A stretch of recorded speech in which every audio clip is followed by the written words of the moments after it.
Nous parlerons aussi de lutte contre la dégradation de la biodiversité marine et le trafic des espèces fauniques. Le chef de l'État a procédé aujourd'hui à l'inauguration du quai de pêche de Potou dans le département de Louga. L'infrastructure entièrement équipée a coûté plus de 400 millions de francs CFA et a été totalement financée par l'État du Sénégal. Le président Macky Sall a également annoncé la subvention de 15 000 moteurs de pirogue à hauteur de 15 milliards de francs CFA. Papiram Biguenyaï. C'est en fin de matinée que le président de la République est arrivé au cœur du Niamour. Le chef de l'État, dont le tempo et rythme du temps de l'action, poursuit son chantier de transformation de l'économie du pays et cristallise une forte adhésion populaire.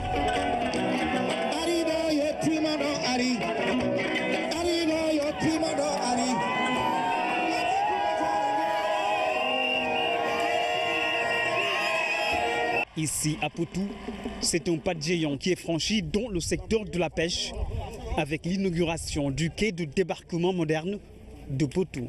Cette importante infrastructure entièrement équipée d'un montant de 439 millions de francs CFA, entièrement financée par l'État du Sénégal, permettra d'améliorer les conditions de travail des acteurs de la pêche, de valoriser davantage les potentialités halieutiques et de stimuler ainsi l'économie locale.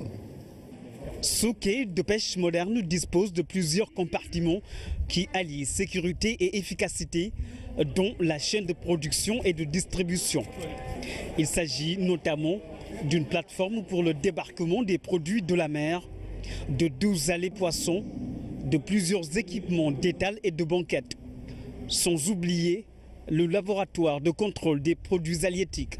Toutes les mesures seront prises pour faire du secteur de la pêche un secteur dynamique qui participera à l'émergence de notre pays et qui apportera sa contribution dans la transformation structurelle de l'économie sénégalaise.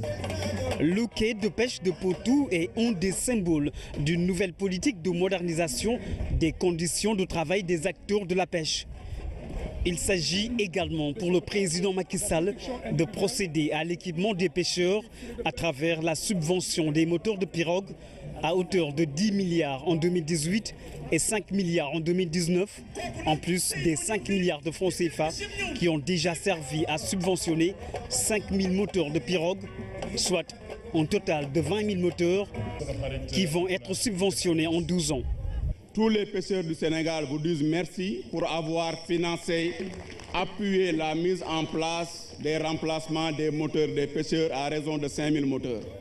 Le secteur de la pêche apporte plus de 200 milliards de francs CFA par an à l'économie du Sénégal. Une contribution qui pousse l'État à renforcer l'activité maritime. Et le président Macky Sall s'est déjà engagé sur cette voie. Il y a seulement 25 jours, le 5 mars dernier, Gorumbay étraînait son complexe de transformation de produits halieutiques. Aujourd'hui, nous voici encore réunis pour procéder à l'inauguration du quai de débarquement moderne de Potou. Ce quai qui témoigne de mon engagement à consolider le dynamisme du secteur de la pêche. Comme un symbole, le chef de l'État a saisi cette occasion pour lancer un appel aux pêcheurs pour l'utilisation des gilets de sauvetage et des systèmes de géolocalisation pour plus de sécurité en mer. Par ailleurs, le président Macky Sall annonce la réalisation de plusieurs complexes frigorifiques pour améliorer la qualité de conservation des produits halieutiques. D'autre part, les femmes marieuses auront accès à des lignes de financement à hauteur de 2 milliards de francs CFA. 2 milliards de francs CFA aussi en guise d'appui aux pêcheurs.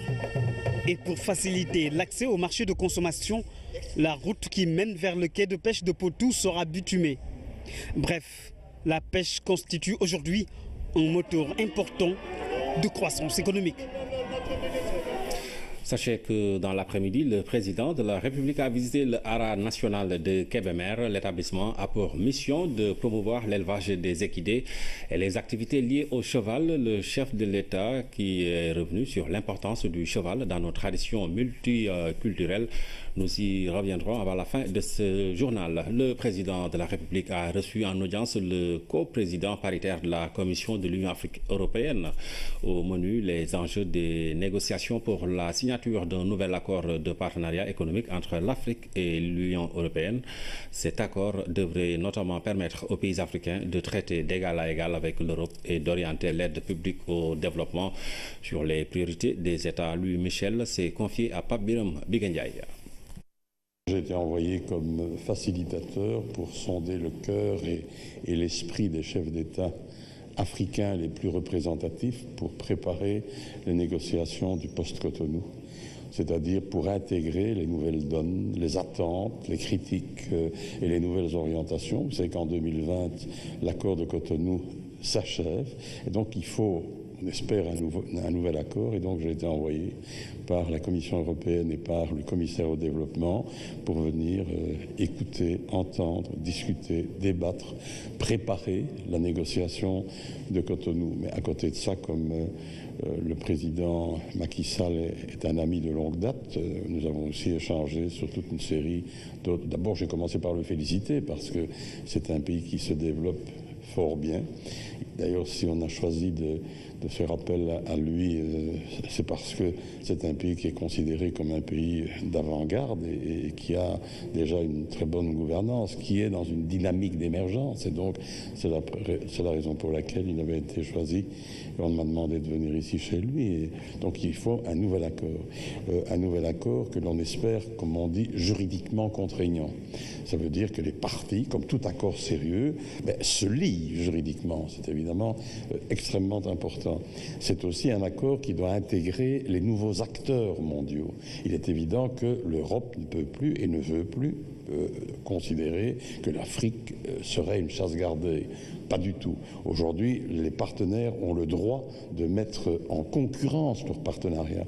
Et donc, l'Europe voit d'un œil tout à fait neutre et tout à fait respectable et respectueux, par exemple, le rôle de la Chine, le rôle des nouveaux acteurs mondiaux. Et il est intéressant d'intégrer tout ça. Et ce nouvel accord peut évidemment faire référence à ça et peut inclure ces dimensions-là. Je pense que la question de savoir si pour un certain nombre de pays il ne vaut pas mieux faire directement de l'aide budgétaire et sectorielle, si ce n'est pas mieux que de passer systématiquement par des projets. Donc voilà, je pense que la place de la société civile, on en a débattu aussi. Donc si vous le voulez, c'est un accord que nous souhaitons, c'est un accord de partenariat qui soit d'une nature nouvelle, où les partenaires sont totalement égaux et où on peut aborder tous les sujets. Dans la série consacrée aux 5 ans du président Macky Sall à la tête du Sénégal, nous parlons ce soir des réformes judiciaires et foncières. Dans le souci de rapprocher la justice des justiciables, le gouvernement a mis en œuvre des mesures pour une nouvelle organisation judiciaire, une nouvelle organisation marquée par la construction d'institutions judiciaires et la création d'une commission de réflexion et de mise en œuvre de la politique foncière initiée par le président de la République. Zoom sur les réformes judiciaires et foncières avec Amadou Aramtiam. Dans la nouvelle vision d'un Sénégal émergent, la modernisation de la justice revêt des enjeux multidimensionnels.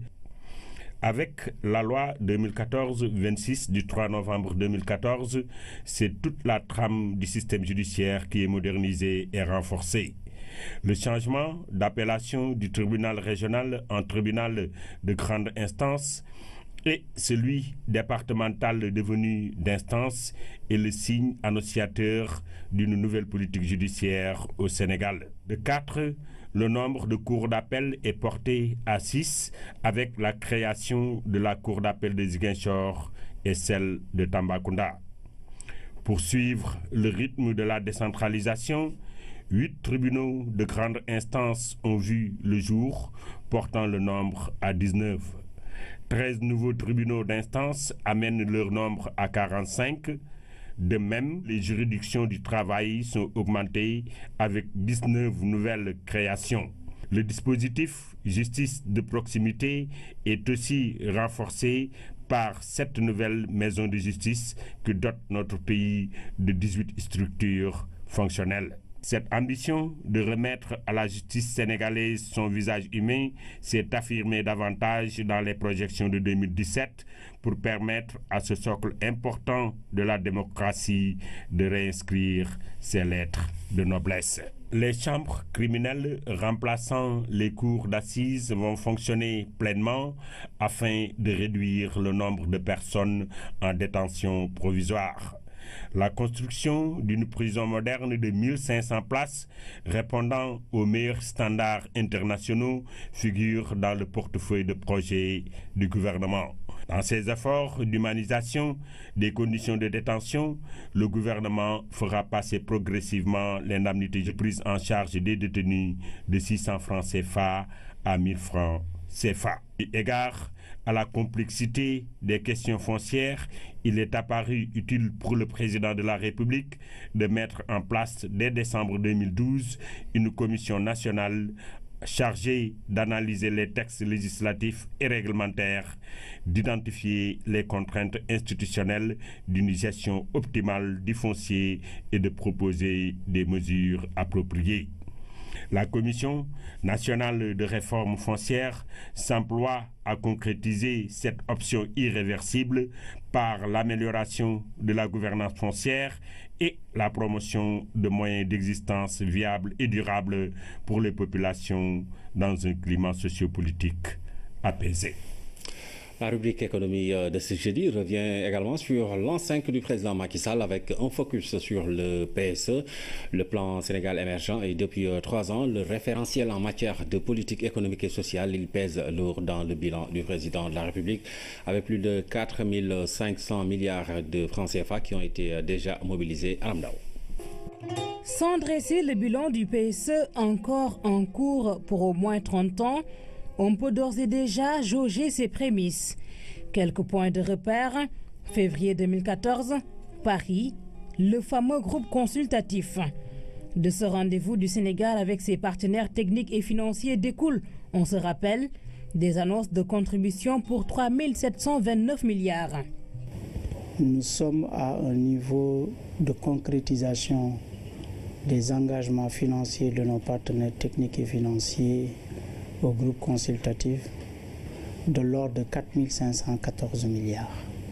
Ça représente à peu près 121%. Où est allé le financement déjà reçu? À plus de 85% dans les secteurs prioritaires de l'économie nationale, avec en premier le secteur des infrastructures et le service des transports qui se taille, 28%. C'est pourquoi ne vous étonnez pas de voir tous les chantiers aujourd'hui qui émergent dans le pays. Le deuxième secteur, c'est le secteur de l'énergie.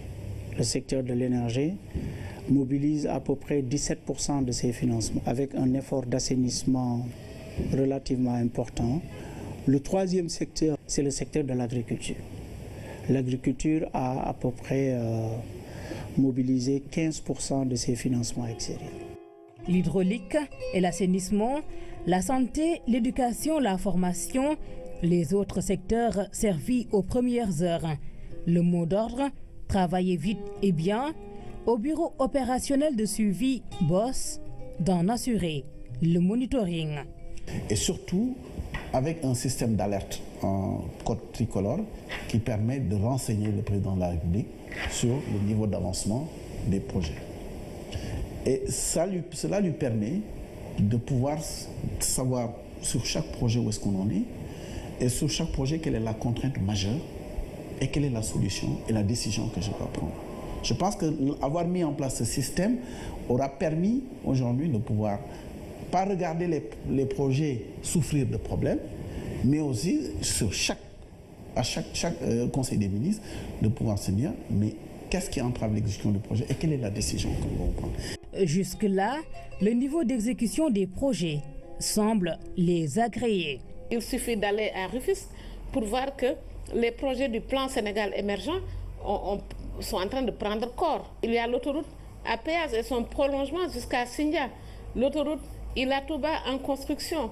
Toutes les autoroutes qui vont se faire, qui sont négociées déjà. Mais il y a, et ça, c'est ce que les populations vivent au quotidien, toutes les pistes de production qui sont faites. Plus de 1000 km depuis la mise en œuvre du plan Sénégal émergent. Les bons que nous avons faits du point de vue des classements, j'ai parlé tout à l'heure de Doing Business, mais il y a le Standard & Poor's, il y a le Mo Ibrahim.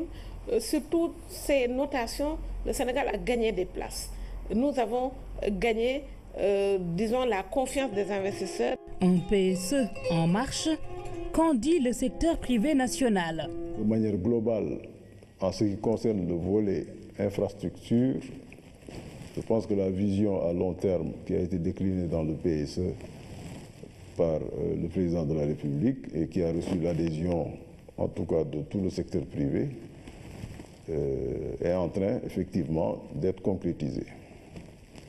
Mais il ne faut pas s'arrêter à ces réalisations ni à la vision. Il faut que nous remettions au goût du jour les cadres de concertation qui permettent de mesurer les progrès et les efforts qui sont faits.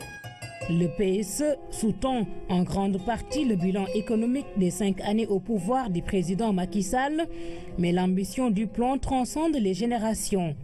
Être émergent en 2035, sa visée, mais pour le président, il est possible d'y arriver plus tôt que prévu, car en plus de la rapidité d'exécution de certains projets comme le PUDC, il y a une nouvelle donne, la découverte du pétrole et du gaz au Sénégal. Et depuis 2012, la marche vers l'émergence se traduit par la réalisation d'infrastructures de dernière génération, un pays en chantier avec la création d'une nouvelle ville, Diamniadio, à travers un pôle urbain attractif après une première phase composée essentiellement du Centre international de conférence Abdou Diouf et du parc industriel. Plusieurs autres projets de deuxième génération sortent de terre. Pape Biram Bigendiaye.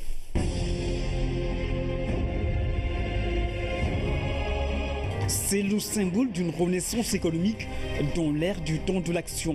La croisée des chemins d'une ville carrefour devenue la nouvelle attraction du Sénégal sur la voie de l'émergence. Le Sénégal émergent est en marche. Il est à notre portée.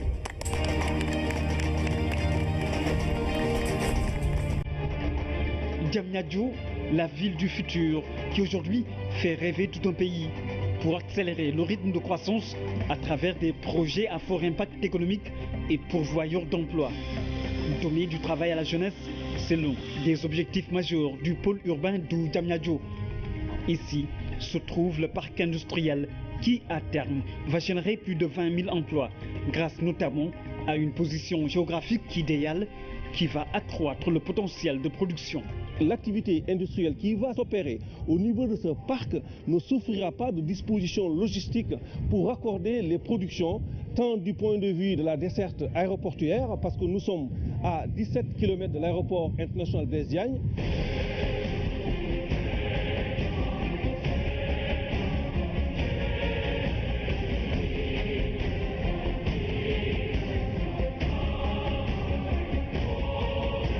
Mais tant du point de vue de la desserte vers le port autonome de Dakar, parce que nous sommes exactement à 25 minutes du port de Dakar. Mais aussi, on est à 8 km du port minéralier de Bargny, qui est aussi une future activité industrielle qui va démarrer bientôt. Entre les hôtels, les cités des affaires, le marché d'intérêt national ou encore les pôles ministériels, Diamniadio est parti pour être le point nodal d'un dispositif de croissance économique qui va mettre le Sénégal sur les rails du développement. Ces rails sur lesquels le train express régional va raccorder une desserte de transport urbain qui va offrir à la ville du Diamniadio un atout de mixité urbaine et sociale. L'UTER va traverser 14 gares de Dakar à l'aéroport international Blaise Diagne avec un timing de 45 minutes pour relier le centre-ville de Dakar à l'AIBD. Il s'agit d'un moyen de transport de masse qui permettra aux populations de pouvoir vivre à Diamniadio et y travailler sans aucune contrainte. Aucune contrainte également pour les opérateurs économiques qui veulent faire la promotion de leurs activités à Diamniadio. puisqu'il y aura le parcours des expositions qui pourra abriter des foires, des salons internationaux et des rencontres d'échanges commerciaux. Une sorte de vitrine pour promouvoir le Made in Sénégal. Toutes ces infrastructures de 12e génération seront livrées dans 400 jours. Diamniadio aidera Dakar à vivre mieux.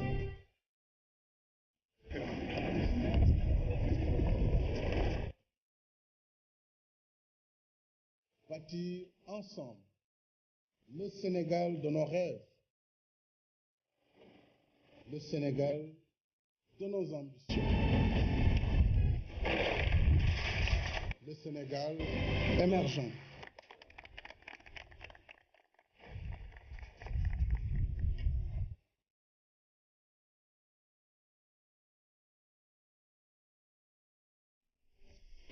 Je vous l'annonçais en début de journal. Après Potou, le président de la République a visité le Hara national de Kébémer. L'établissement a pour mission de promouvoir l'élevage des équidés et les activités liées au cheval. Le chef de l'État revient ici sur l'importance du cheval dans nos traditions multiculturelles. En choisissant de visiter aujourd'hui le Hara national de Kébémer, j'ai voulu réitérer tout l'intérêt que je porte au secteur de l'élevage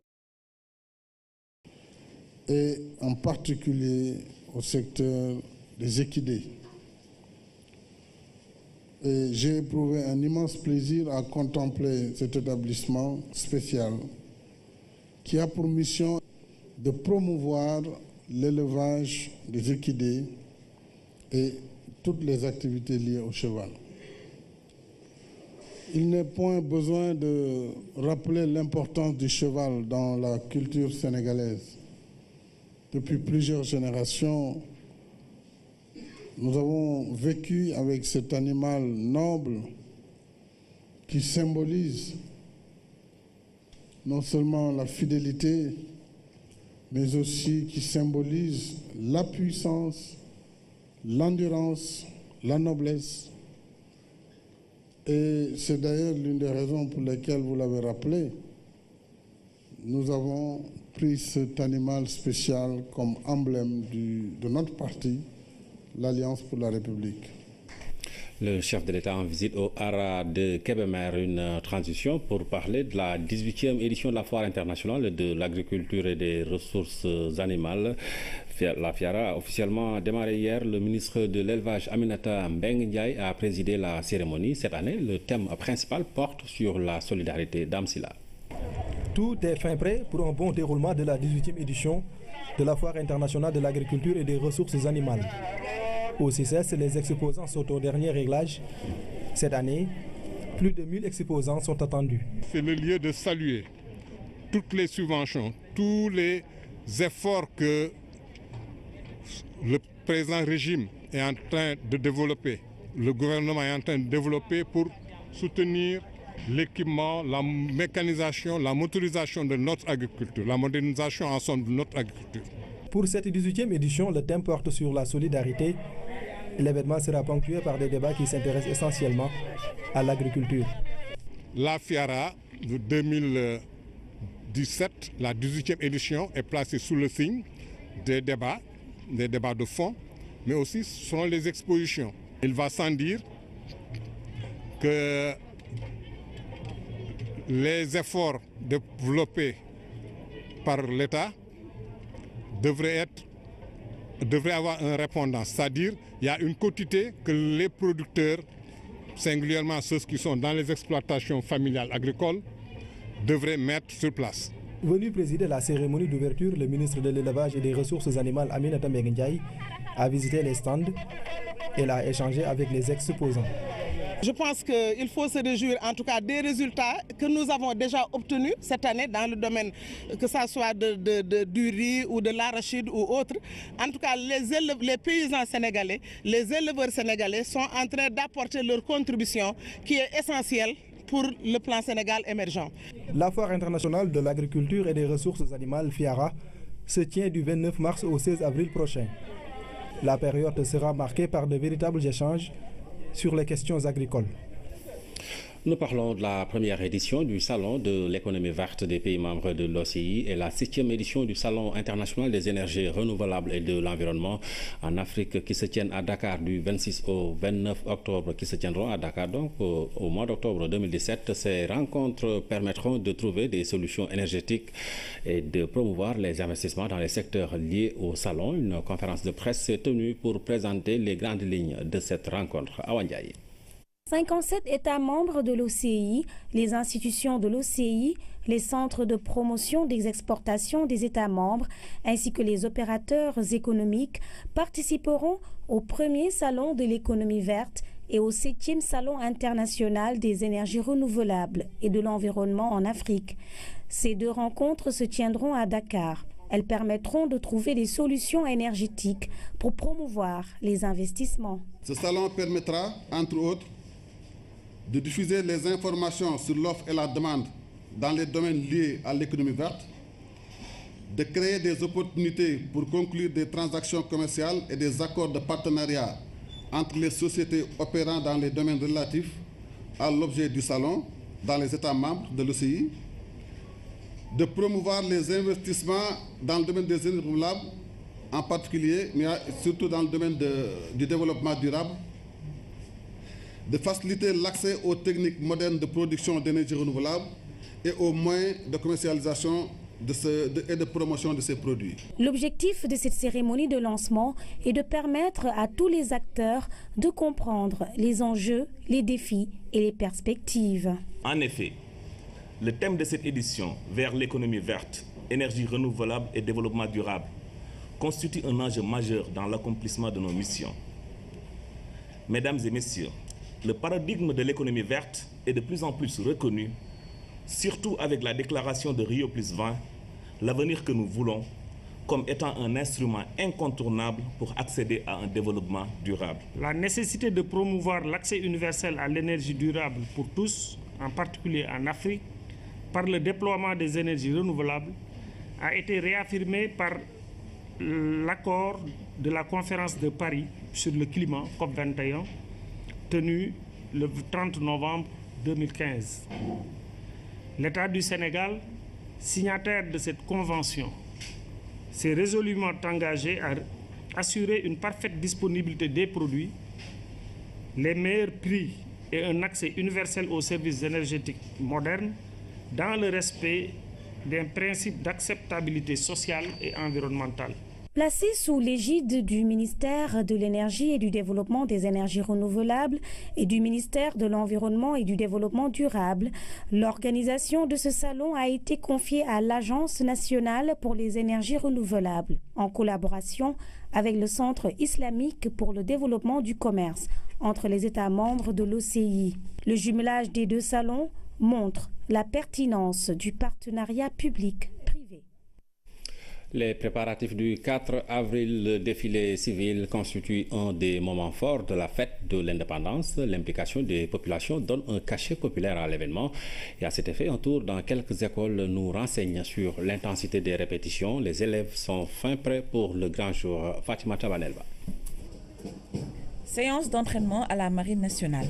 Pour un défilé correct, les élèves de la maison d'éducation Mariama Ba et ceux de Plateau répètent pour le 4 avril. Alors, on marche au pas.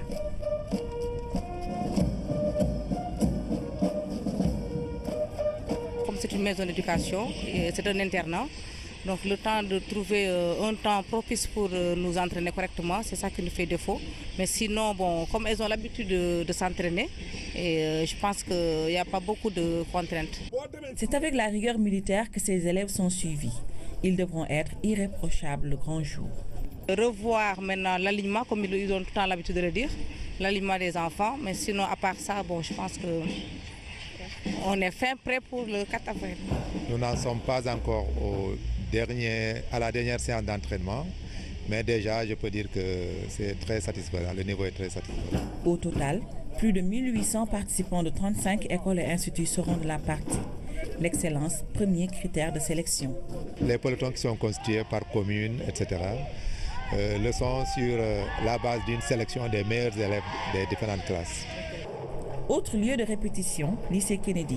Ici, les majorettes ont fini de concocter de belles chorégraphies. C'est le public qui doit apprécier. Et je crois bien qu'on a un produit qu'on doit présenter. Et si on le présente, je crois bien que le public aimera. À l'institution Notre-Dame aussi, même rythme, même percussion.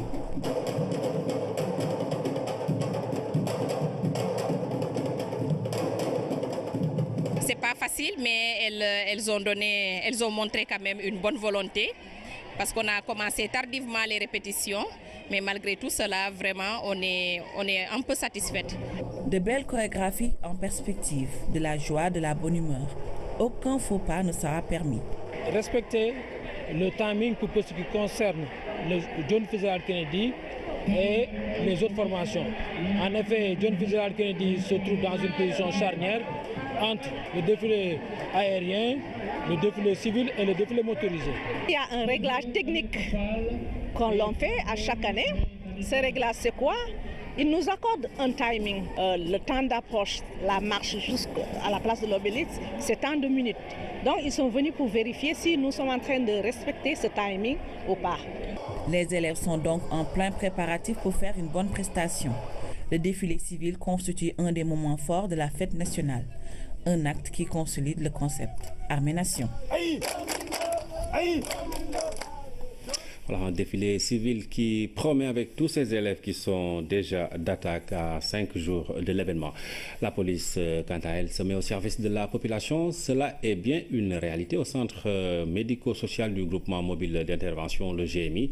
Situé au camp tropical de Thiès, il fait partie des structures de santé les plus convoitées. Plus de 75% des consultations sont des populations civiles. Koumba Diakhatemara. La salle d'attente du centre médico-social du GMI au camp tropical de Thiès ne désemplit presque jamais. Destinée au personnel de la police et à leurs familles, la structure a aussi ouvert ses portes aux populations. Elle constitue plus de la moitié des consultations. Au courant 2016, les 3/4 des patients que nous avons vus, il s'agit des populations civiles. Donc pour ce qui est de la police et de leur famille, ils comptent juste pour 25% des patients que nous voyons. Et ceci est compréhensible d'ailleurs parce qu'il y a une longue affection entre les populations civiles et, comment dirais-je, les structures médicales des forces de défense et de sécurité en général. Les populations civiles viennent des quartiers environnants et même d'au-delà. Bakatiam a quitté Réfane dans le département de Bambey. Je suis un directeur d'école dans l'école de Nderet, dans la commune de Réfane. J'étais venu avec mes élèves, 4 élèves, pour une visite médicale pour préparer le PMS, l'hôpital militaire de Saint-Louis. Vu l'hospitalité et l'accueil que j'ai connu ici, dans cet hôpital, et l'ouverture, l'estime et la compréhension.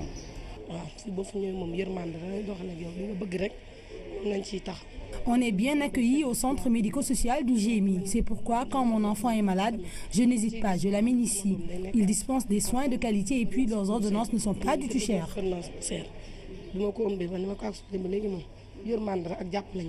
D'habitude, ils viennent, ils prennent juste le ticket pour le tri. Si c'est pour voir l'infirmier qui est juste à 500 francs, pour voir le médecin c'est à 1000 francs. Je pense que c'est assez abordable quand même parce que nous ne sommes pas là pour faire des bénéfices. C'est très social. Pour ce qui est des médicaments aussi, il y a une petite pharmacie IB avec des produits génériques. À la maternité, les chiffres sont encore plus importants qu'en médecine générale. En 2017, déjà 292 accouchements depuis janvier. On a 80% de nos consultations avec la population civile. Moi, j'habite au quartier Moussanté. Ce centre médical est reconnu pour ses soins de qualité. J'ai accouché mes 4 enfants ici. Quand je tombe malade, je viens. Quand je suis en état de grossesse aussi, ce sont eux qui me suivent. Ce sont des problèmes de tension qui m'amènent ici, mais ils ont bien pris soin de moi et m'ont prescrit des médicaments pas chers. On fait des accouchements. Il y a le service gynéco qui fonctionne avec 2 sages-femmes. Il y a la consultation prénatale, consultation gynéco et la et l'offre de services EPF. Le centre médico-social du groupement mobile d'intervention n'est pourtant pas si grand, mais la qualité de ses services et de ses soins en fait une structure de santé de référence à Thiès. La lutte contre la dégradation de la biodiversité marine, la gendarmerie et les eaux et forêts font bloc au nord particulièrement. Le parc de Djoudj fait l'objet d'une grande attention. Des opérations fluviales conjointes sont menées pour barrer la route aux braconniers qui s'attaquent aux espèces animales et végétales. Une mobilité qui s'étend même au niveau national avec des résultats significatifs. Lamine Touré. Des hommes en bleu aux aguets sur l'une des voies d'accès du parc de Djoudj à Saint-Louis. L'unité fluviale de la gendarmerie est renforcée par quelques éléments des eaux et forêts. En ligne de mire, les braconniers. Ici, les espèces animales font parfois l'objet d'attaques. Cette prise de conscience écologique aujourd'hui nous a poussé à travailler de plus en plus avec nos camarades des parcs du Djoudj, comme vous avez pu le constater ce matin, pour lutter en tout cas contre toutes les actions nocives contre l'environnement. Le combat se mène avec agressivité et ainsi pas de crainte pour le pélican blanc comme la sarcelle d'été et la baleine. La mobilité de ces unités renseigne de l'enjeu de la conservation de la biodiversité marine. Au large de Dakar, des chalutiers en infraction sont arraisonnés, sans état d'âme, par les forces de sécurité environnementale. On va renforcer avec la fusillade, justement pour préserver ce patrimoine commun et unique au Sénégal. Et au-delà, d'assurer la sauvegarde des ressources environnementales du Sénégal. Le partenariat entre la gendarmerie et les eaux et forêts suit la volonté du commandement des deux corps, collaborer et vaincre l'ennemi qui empêche les espèces animales et végétales de bien se développer dans les eaux territoriales sénégalaises. Et puis il y a ce chiffre inquiétant, plus de 550 peaux d'espèces animales ont été saisies par le service des eaux et forêts en collaboration avec la police nationale. Les soldats de l'environnement s'activent dans la lutte contre le trafic d'espèces fauniques. Malgré le combat mené sur le terrain, le braconnage se fait encore, mais de façon timide. La direction des eaux et forêts promet de continuer la lutte. Jeanne Dior. À côté du trafic illicite de bois, un autre se fait, même s'il est peu connu. Le trafic des espèces fauniques. La traque de l'éléphant, par exemple, fascine à cause de son ivoire. Les peaux de serpent ou d'autres rampants sont vendus pour des raisons mystiques ou économiques. La dernière saisie des eaux et forêts du 14 mars a donné ceci. 558 peaux ont été saisies, dont 354 peaux de python de sabbat, 110 peaux de varan du Nil, 91 peaux de crocodile et 3 peaux de civette. C'est des espèces qui ont été braconnées et beaucoup de saisies d'ivoire ont été saisies, et cela en rapport avec la justice, en rapport avec la police nationale. La police s'est saisie avec l'ouverture d'une enquête confiée à la division des investigations criminelles. Les délinquants sont aujourd'hui traqués, mais le problème persiste dans un autre aspect, la détention ou l'élevage de certaines espèces animales de façon illégale. Avec leur appui, on a effectivement pu à chaque fois faire d'importantes saisies, des oiseaux qui ont été saisis et par quelque part des animaux détenus illégalement dans ces concessions. Le braconnage a des conséquences écologiques et économiques. En dépit des sensibilisations, le phénomène s'amplifie. Dans sa mission de sauvegarde et de protection de la faune et de la flore, les soldats de l'environnement poursuivent la lutte, ce en collaboration avec les forces de l'ordre. Et pour être complet avec la série 4 avril, sachez que des dispositions importantes sont prises pour une bonne tenue du défilé. Le commandement de la zone militaire numéro 1 a invité la presse à une visite de la place de l'obélisque qui abritera le défilé. Les journalistes ont également été sensibilisés sur le thème. Maman Moussania. Sur la place de l'obélisque, c'est un grand défilé qui est prévu. Plus de 3000 militaires et paramilitaires y sont attendus, en plus des 1800 civils. La direction de l'information et des relations publiques avec les armées a évoqué avec la presse les dispositions prises pour une excellente couverture médiatique de l'événement. L'organisation, même au niveau de la place, vous aurez constaté vous-même que ce n'est pas la même chose que l'année dernière. Il y a eu une amélioration, d'abord dans la symétrie, dans la mise en place des tentes, mais aussi la qualité des tribunes qui ont été mises en place. Les élèves officiers de l'école de la gendarmerie nationale vont faire une démonstration avec les baïonnettes. Il y aura également la projection sur écran d'une revue navale avec la mise en œuvre de nos moyens maritimes, et particulièrement ceux qui ont été acquis ces dernières années. Donc il y a eu beaucoup d'acquisitions qui ont été faites. La cérémonie se tiendra en présence du président de la République. Très tôt le matin du 4 avril, la mise en place sera effectuée. Aussitôt après, les déplacements ne seront plus possibles. Pour la presse, des dispositions spéciales sont prises. Cette année, le thème rappelle les activités menées par les forces armées et de défense dans le cadre de la lutte pour la protection de l'environnement. Les journalistes ont été bien sensibilisés sur ce thème d'actualité. La découverte des ressources pétrolifères et gazières, donc c'est quelque chose de très important. Et comme on dit souvent nous dans l'armée, dans notre jargon, commander c'est anticiper. Et ça s'applique également à tous les aspects de la vie. Diriger également c'est anticiper. C'est l'une des raisons également c'est l'une des raisons pour lesquelles nous avons eu une montée en puissance très significative de nos moyens maritimes. Un défilé qui va rassurer le peuple sénégalais, puisque en partie c'est ça l'objectif aussi du défilé, montrer au peuple que nous qui sommes chargés de les sécuriser, que nous sommes en mesure de le faire. L'événement sera retransmis en direct sur la télévision nationale. Tous les organes de presse se sont engagés à apporter leur contribution à la médiatisation de cette fête nationale. L'événement Maman Moussagnan, c'est donc dans 5 jours, le 4 avril plus exactement. Plus de 3,6 milliards sont investis dans les constructions scolaires au niveau de la région de Kédougou. L'annonce a été faite par le ministre de l'Éducation nationale, Serigne Mbaye Thiam, a présidé un comité régional de développement sur l'éducation. Le ministre a aussi assuré que le nouveau lycée départemental financé à hauteur de 205 millions de francs CFA sera livré dans 2 mois. Pape Kolingom. Ce comité régional de développement a été une véritable tribune pour faire le diagnostic du système éducatif au niveau régional. Entre doléances, contraintes et satisfecits, les différents acteurs se sont prononcés sur la qualité de l'éducation à Kédougou.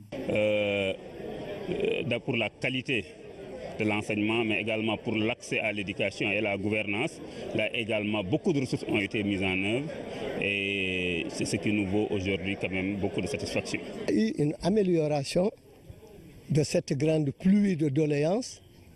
Nous devons remercier le président de la République qui exhorte à ses ministres d'exécuter, n'est-ce pas, des plans d'urgence. Il faudrait qu'on revienne sur l'alphabétisation au niveau de la zone de Kédougou, qu'on mette le paquet sur les enfants qui ne vont plus à l'école, qu'on les récupère, on fait la réinsertion sociale.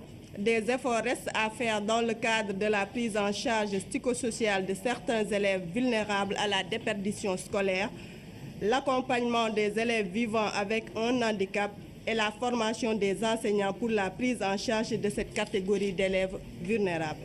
Ces manquements et insuffisances ne seront bientôt qu'un vieux souvenir.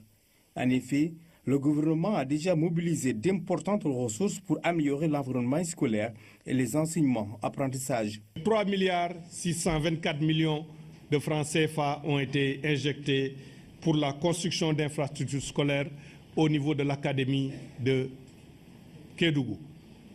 Ce montant a permis de réaliser 291 salles de classe, a permis aussi la réalisation de 3 écoles élémentaires complètes, 8 collèges clés en main. Il y a la construction du lycée départemental de Kédougou pour 206 millions de francs CFA et la construction de l'inspection d'académie aussi de Kédougou. Avec ces investissements énormes, la question des abris provisoires dans l'académie de Kédougou est en passe d'être résolue.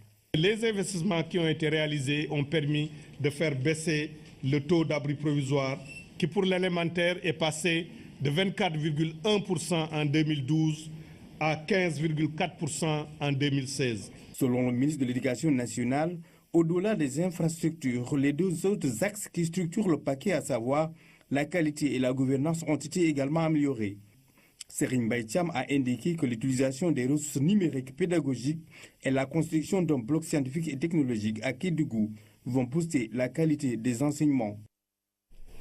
Vers la création d'un groupe de parlementaires sénégalo-polonais, l'idée est partagée par le président du groupe parlementaire du parti Droit et Justice au pouvoir en Pologne. Donc, cette initiative est salutaire en ce sens qu'elle pourrait booster le niveau des échanges économiques entre le Sénégal et la Pologne. En visite en Pologne, une équipe de la RTS s'est rendue à la Diète, le Parlement polonais qui compte 460 députés et 100 sénateurs. Envoyé spécial à Varsovie, Abibou Mbaye. À l'entrée du Parlement polonais, les souvenirs de la catastrophe du 10 avril 2010 à Smolensk, dans l'ouest de la Russie, qui avait fait 96 morts, dont le président Kaczynski et son épouse. Des parlementaires aussi, dont les photos sont à jamais gravées au mur, passage obligé pour tout visiteur. Pour les élèves, ce n'est pas une simple visite, mais un cours obligatoire de civisme qui se déroule à l'Assemblée nationale. Notre présence attire l'attention de ces apprenants qui n'ont pas manqué de saluer le Sénégal. Pozdrawiam Sénégal. Pozdrawiam Sénégal. Pozdrawiam Le Sénégal vous salue, tout comme les 460 députés qui portent la voix des Polonais. S'y ajoutent les 100 membres du Sénat, une autre institution sœur. Depuis la dernière visite du président Macky Sall en Pologne, l'idée d'un groupe parlementaire polono-sénégalais prend forme. Et c'est le président du groupe parlementaire franco-polonais qui défend cette initiative.